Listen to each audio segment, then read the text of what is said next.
minute. I will be off and back in a moment. Okay. All right. So we're live. Thank you so much for joining this Google Hangout. It is Wednesday evening here in Lagos, Nigeria, where we're broadcasting this Hangout from Channels Television. I'm Mayowa Okundele, and I have three gentlemen on Hangout to kickstart this conversation.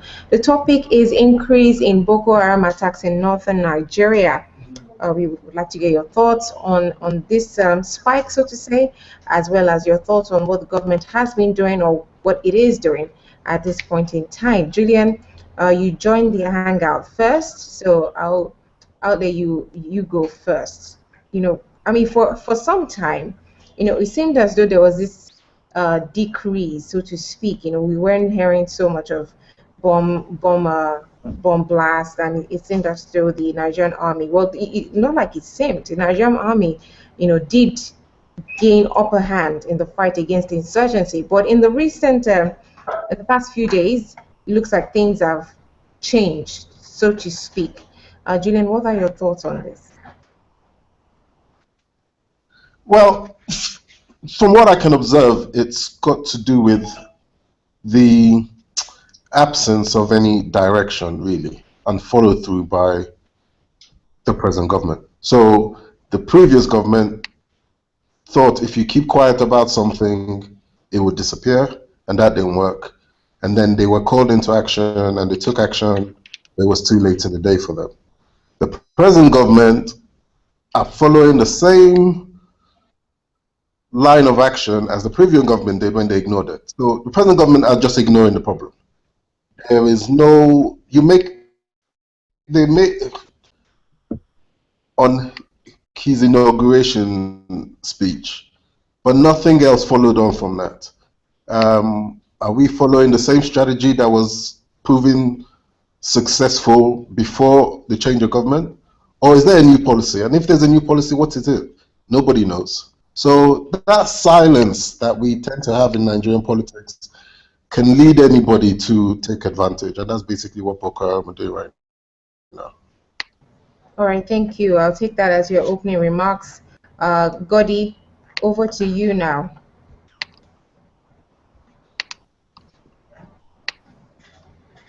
Hello, Godi. Hello. Yeah, I was on mute. Okay. I would say that it's really a serious thing for concern, because towards the end of the last administration, we saw the intensity at which the military did go about the fight against terrorism. And since this government came into power, it seems that perhaps the transition didn't work effectively as regards to keep up the intensity in the fight. So it seems like there's a change in the military hierarchy. That's nobody's giving orders and nobody's taking orders anymore. So, or that is what I would say, or what I would think is the reason for this, because either the people, the military are waiting for some kind of direction, or the government actually has not decided to think about how to continue in the fight against the terrorists, and then the terrorists are taking advantage of the fact that there is a silence in government from the part of government, or that the new government has not really settled down, and they're intensifying their fight to test the waters to see what is going to come or what's going to be the reaction of this president. But I think that regardless of the age of the current administration, the military still needs to keep focus in the fight against terrorism, because they know that this fight is almost never won. We can see how other countries learn from other countries. The more you try to silence them, the more new cells are being discovered, the more the people find a way to come back to attack. So why would the military relax and wait for orders from the government for them to carry out their daily function? That is the purpose of having the army, the police, and the air force. Oh, sorry, the army, the air force, and the navy. So I think that it's sad that Boko Haram has become more strong in the last 1 month than they have been in the last towards the last 2 months of the end of the last administration. I would love to see a reverse trend in this way.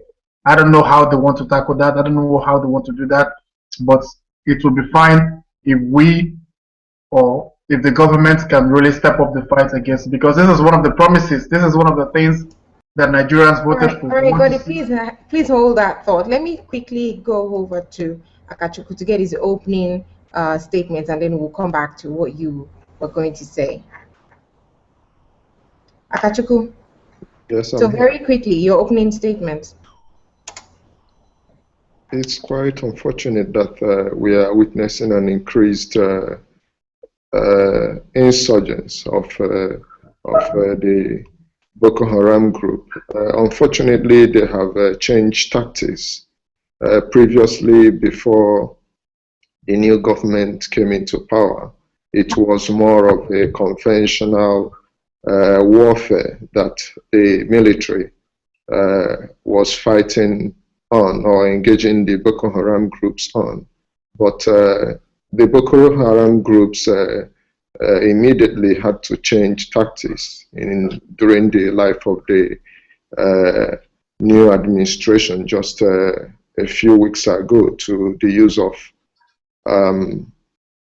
suicide bombers, which is a very different tactics in warfare, which is very difficult for the military to tackle, unlike the pushback they dealt on the Boko Haram group during the last days of the last administration. So it's a different game that Boko Haram is bringing on the table in terms of tactics and strategy, which the new administration has to, at this time, seek ways to nip that in the bud. Okay, thank you, gentlemen. Now, a couple of things we'll be looking at on this hangout is, for instance, the report that President Muhammadu Buhari says he will negotiate if Boko Haram, comes forward to say let us negotiate. That was all over the social media this week. People saying, "Oh, why negotiate?" and all of that. But before we go into that, something that I must point out was that when this administration was inaugurated, when the Buhari team won, it was based on their promises concerning tackling Boko Haram, which they said wasn't handled properly by the former administration. But this is about a month gone. I'd like to ask, starting with you, Julian, what would how do you see this administration in terms of how they've responded to these attacks, or how they've treated Boko Haram since they were inaugurated? It's been a month already.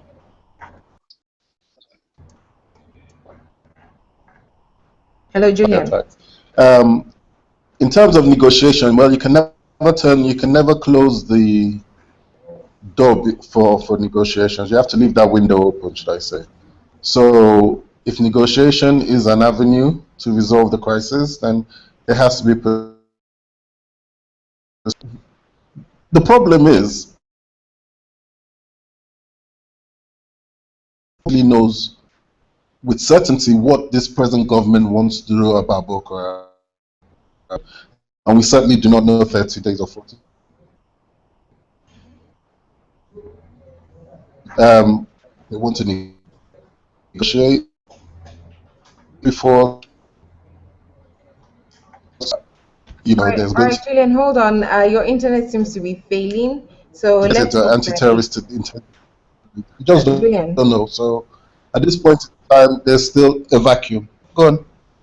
Yeah, your internet seems to be failing, so we're not getting all of your contributions. Sorry, I don't know whether it's yours or mine. Okay, you know what? Let's move over to Godi. I'll come back. Hopefully things are sorted out at that time. Godi, I'm back to you now. You were going to say something earlier when I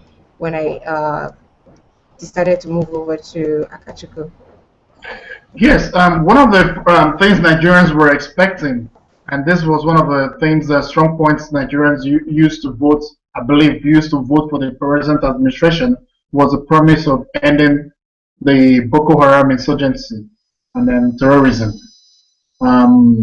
It seems that there's not a clear roadmap as to how this is going to happen on this. It was more of a promise, but I don't want to say that they are failing, because it's just I don't know, 5 weeks, 6 weeks old administration, and you almost cannot achieve anything as regards to fight against them. A terrorism that is already 6 years old within 6 weeks.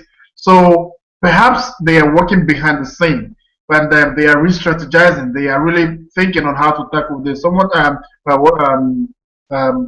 Akachukwu, his name, raised a point that now they are using more of suicide bombers, which is actually something that is almost impossible, because we don't have the mechanism to really detect people with bombs or strapped around them moving everywhere. So I think that if this government wants to take their campaign promises seriously, then they have to really look at the fight against these terrorists, because it was one of the things that they strongly used against the past administration. Now, how they achieve that is something which they actually will have to come up with. The president is a retired general, and perhaps he understands more in terms of war against terrorists or terrorism. The structure or the mechanism as regards to fighting these people is something which they have to really evaluate and see if they are getting all the support they need. If they need external support, there is no need. There's no point for Nigerians to say, "Oh, do not negotiate or negotiate." What we want is peace. If Boko Haram comes and say that they are going to negotiate, because I believe they are also dying. There are people they are reducing them in numbers as well. So whatever it is that is motivating them to kill themselves or to kill other people as well, they might one day realize and say that, okay, this war is not leading us to anywhere. Maybe we want peace. Then the government will say, okay, we shut you out completely, because they will continue to kill innocent people. When a man wants to die and wants to take somebody along with him, you almost cannot prevent it if he's really determined to do that. So we shouldn't actually, we get passionate over everything, but we almost do nothing about the same thing, which we are passionate to talk about, and find the opinions about everything. So my take on this is that the government should really think how they can quickly respond to this way. If there's a window of opportunity to negotiate for them to stop this killing, I don't think it's a complete bad idea. Someone is not going to say, oh, because this is we get sentimental as well. We say, oh, it's going to be another president. He's a Muslim. He's that. He's going to give his own people some favor, and they are twisting his statements last time, and he said, this fight is making people to really actually. The military should be conscious of the fact that there are people who also are still sensitive regards to religion and ethnicity in this country. So then it's been twisted in a different way. We should really look at the situation and say, and understand that we are fighting a war with some unknown people. If the people become known tomorrow and want to stop the fight, why not look at the possibility to stop the fight with them? All right, thank you, Godi. Now, Akachukwu, I'm back to you. Based on something Godi said, he says perhaps they're working behind the scenes, and he's saying he wouldn't be quick to judge this administration because it's just about a month old. Now, how important do you think communication is at this point in time? Because all people get in the news would be bomb blast here, bomb blast there, and even Kano, where it's been a while since we heard of such, there was a bomb blast as well. So how important is it for the government to communicate? Even if they probably do not want to let go of all their tactics, how important is it to communicate at this time? Before I answer your questions on how important it is to communicate effectively, I would just quickly want to make a comment on government negotiating or not negotiating with Boko Haram. The concept of negotiating with terrorists, not negotiating with terrorists was borrowed from the United States, but unfortunately, if we go to practice of what happens in Afghanistan, in Pakistan, you understand that the U.S. military or the U.S. counterterrorism strategy also encourages negotiations. We've seen that in engagement with the Taliban. We've seen that elsewhere. And currently, the U.S. policy on ransom payment when their citizens are kidnapped abroad or elsewhere, they now encourage families to pay a ransom. So there is always a shift in terms of strategy of engaging with terrorists. The most important thing is for the government to see that the insecurity is put to an end. The means it does that shouldn't really be a problem so far as it's effective. Back to your question, really. There hasn't been a serious change with regards to how effective communication has been from what we did experience from the last administration and what the new administration is doing, which isn't good enough. I mean, the military should be open in communicating effectively to douse the fears of Nigerians.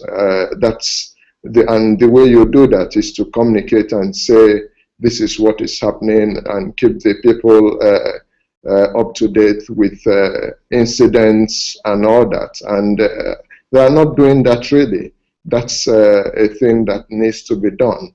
Without communication, people will be thrown into apprehension, anxiety, fear, and all of that. And that is not really what we need at this time.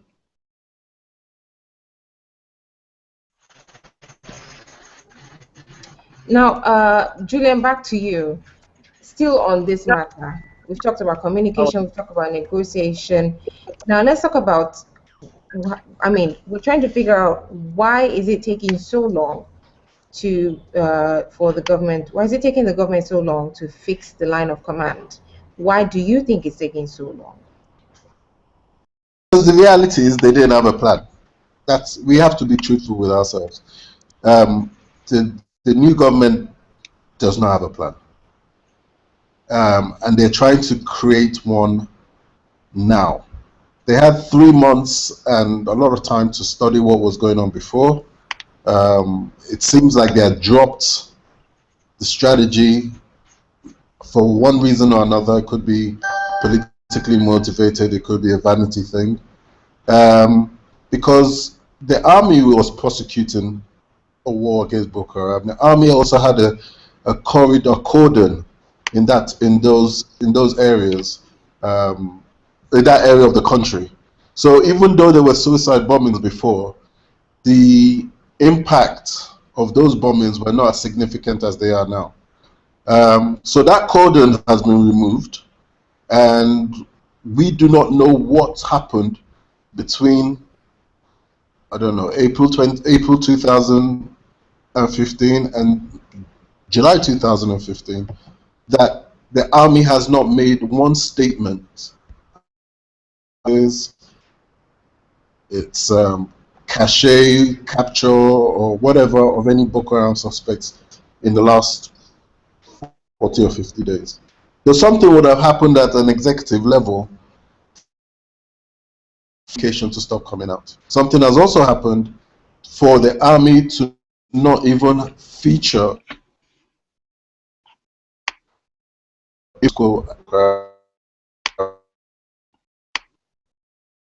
plan, and they're trying to figure out Boko Haram taking advantage of the situation. All right, Julia, let me go over to Godi. Godi, do you perhaps think that politics is at play here, or why do you think there's a delay in naming the line of command? Hello, Godi, are you there? No, just a minute. The question again, please. So I'm saying we're trying to figure out, what we're trying to get what you think about this delay in, giving out names for the line of command so that people can swing into action.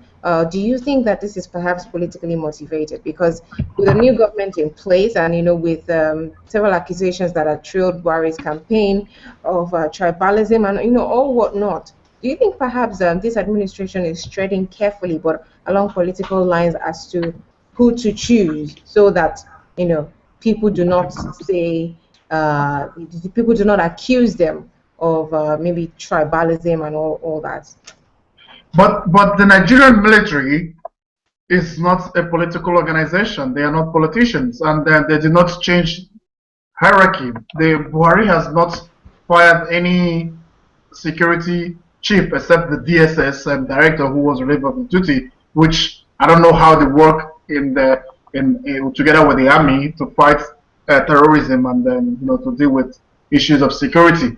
But the army, the chief of army staff and the chief of general staff, chief of defense staff, these are people who were there from the last administration. I don't think the war strategy changed at the end on May 29th or on the 28th of May 2015. So I don't think that they should be waiting. If Buhari names a new minister, or if he's going to create a new, if he names a new chief of defense staff or minister of defense. A minister of defense is political, I would say, and the people who run the strategy on ground are the real military men. This is my understanding. Maybe I'm wrong. So I don't think that that his delay in not naming anyone is the reason for this. I believe that it is more about the people who are supposed to take the job seriously are relaxing or expecting that they will be fired, or that something is going to to understand who they pledge their loyalty and allegiance to. Which is very, because our military has been politicized for a very long time. And now everybody is trying to figure out the new man in charge. What type of way is he going to be? Is he going to be the type that actually uses the security apparatus in favor of some people and withholding the other people? Some of those things could be the reasons why a lot of things are not happening. Nobody wants to do their thing independently. Everybody is waiting for some kind of direction or directive. Some people are saying, how can he do things without a minister and this and that? And I'm asking, but in every parastatal, there are already civil servants. There are already people who should be doing every job. A minister is someone who is appointed that would even need some kind of directive or direction from the permanent secretaries or director generals in each parastatals. But because in Nigeria, if someone with a portfolio with that becomes comes with a very big shoulder, he's the big boss, then he tries to run things differently and things go in a different way. Otherwise, everything should be working. A minister just comes and becomes the eye of the president in each of the departments. So I don't really think that not appointing anyone is really the reason why anything is not really happening. I believe that behind the scene, that the president, this is the benefit of that they are really sitting down with everybody who is responsible for anything, understanding how things are. We know, or we heard, that the handover notes, the transition committee which was set up, worked on a skeletal way and had to come up with some recommendations. And some of those things are really taking time to see how they implement certain things. But this really shouldn't affect how the military do their job, because we were here in this country a long time ago and relaxed when Boko Haram started slowly killing people, and they said, no, they are not Nigerians. They are people who are different from different places. No, Nigerians don't kill themselves. Like nobody cared to do anything.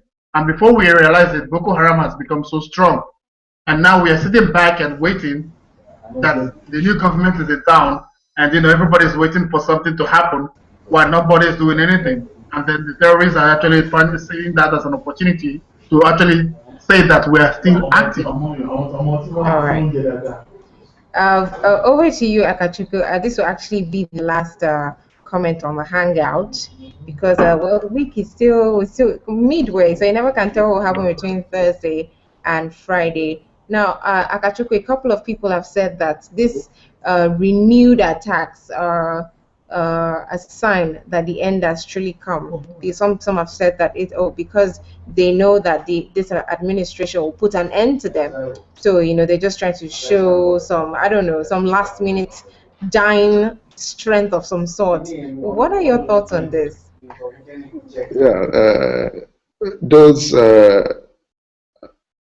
opinions may be valid.